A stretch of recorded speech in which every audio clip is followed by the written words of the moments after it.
The Battle of the Hydaspes, 326 BC, Alexander the Great versus King Porus. In the summer of 326 BC, on the distant eastern edge of the known world, Alexander the Great faced one of the most formidable challenges of his career. After conquering Persia, toppling empires, and marching thousands of miles from Macedonia, Alexander now stood at the banks of a mighty river in the Indian subcontinent, the Hydaspes, known today as the Jhelum River. Across its swollen waters waited King Porus, a towering ruler of the Porava kingdom. Unlike many of Alexander's enemies, Porus did not retreat, negotiate, or flee. He stood ready, with war elephants, seasoned infantry, and unbreakable resolve. This would not be a battle of speed and surprise. This would be a test of will. The road to the east. Alexander's campaign had begun over a decade earlier. He had crushed the Persian Empire, defeated Darius III, and marched as far as modern Afghanistan. But Alexander was not satisfied. He believed the world was larger, waiting to be claimed. By 327 BC, he had crossed the Hindu Kush and entered the Indus Valley. Some local kings submitted peacefully. Others resisted. Among them was Porus. Unlike smaller rulers, Porus commanded a powerful army and controlled strategic territory along the Hydaspes River. When Alexander demanded submission, Porus sent a defiant message: "I will meet you on the battlefield." 2 kings, 2 worlds. Alexander was a master of maneuver warfare. His army was a deadly blend of Macedonian phalanxes, elite cavalry, and veteran soldiers hardened by years of conquest. Porus, however, brought something Alexander had never faced in large numbers: war elephants. Towering over the battlefield, armored and trained for combat, these beasts could smash infantry formations and terrify horses. Each carried soldiers on its back, turning them into mobile fortresses. Porus positioned his army along the riverbank, knowing Alexander would have to cross the Hydaspes under fire. And the river itself was an enemy. Swollen by monsoon rains, wide and fast-moving, the Hydaspes was nearly impossible to cross in force.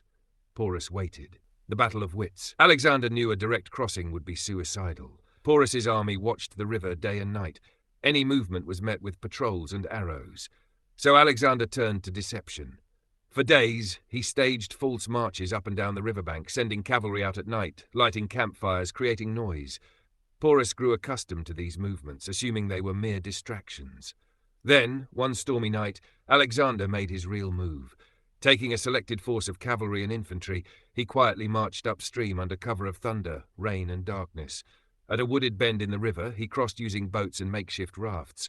By dawn, Alexander stood on Porus's side of the river. Clash of Titans. When Porus learned of the crossing, he reacted swiftly. He sent his son with a detachment of chariots and cavalry to delay Alexander. They were crushed. Now the 2 kings prepared for full battle. Porus arranged his army in a classic defensive line. War elephants at the front, infantry behind them, cavalry and chariots on the flanks. Alexander, ever the tactician, attacked with speed and precision. He struck Porus's left flank with cavalry, forcing it into chaos. Meanwhile, his infantry engaged the elephant line. The elephants charged, terror on the field. The sight was horrifying. The elephants smashed into the Macedonian ranks, trampling soldiers, swinging their tusks, crushing shields and scattering formations. Horses panicked, refusing to go near the beasts. For a moment, Alexander's army wavered, but discipline saved them. Instead of trying to kill the elephants, Macedonian troops targeted their drivers. Spears flew. Archers aimed high. Without control, the elephants went berserk, charging in all directions, crushing Porus's own men. The battlefield turned into chaos. Alexander's cavalry exploited every weakness, striking from the flanks, cutting off reinforcements, and surrounding Porus's forces. The last stand of King Porus. Despite being wounded, Porus refused to retreat. Mounted on his elephant, towering above the carnage, he continued fighting. He was said to be over 7 feet tall, a giant among men.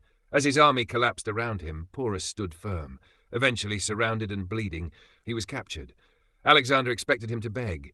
Instead, Porus stood tall. When Alexander asked how he wished to be treated, Porus replied, "Like a king." Alexander, impressed by his courage, granted his wish.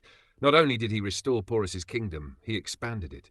Porus became one of Alexander's most loyal allies. The cost of victory. Though Alexander had won, the victory came at a terrible price. His army was exhausted. Many had been marching and fighting for nearly a decade. The monsoon rains, unfamiliar terrain, and fierce resistance had taken their toll. More importantly, they had seen something new. India was vast, and it was not weak. When Alexander proposed marching further east toward the Ganges, his men refused. For the first time in his career, Alexander was forced to turn back. Legacy of the battle. The Battle of the Hydaspes was unlike any Alexander had fought before. It was not a swift victory like Issus or Gaugamela. It was brutal, costly, and uncertain. It proved that Alexander could be challenged. It showed that great kings could exist beyond Persia and Greece, and it marked the eastern limit of Alexander's dream. Soon after, his long return journey would begin, a journey that would end with his death at just 32 years old. But on the banks of the Hydaspes, two kings met, not as conqueror and coward, but as warriors. And history remembered them both.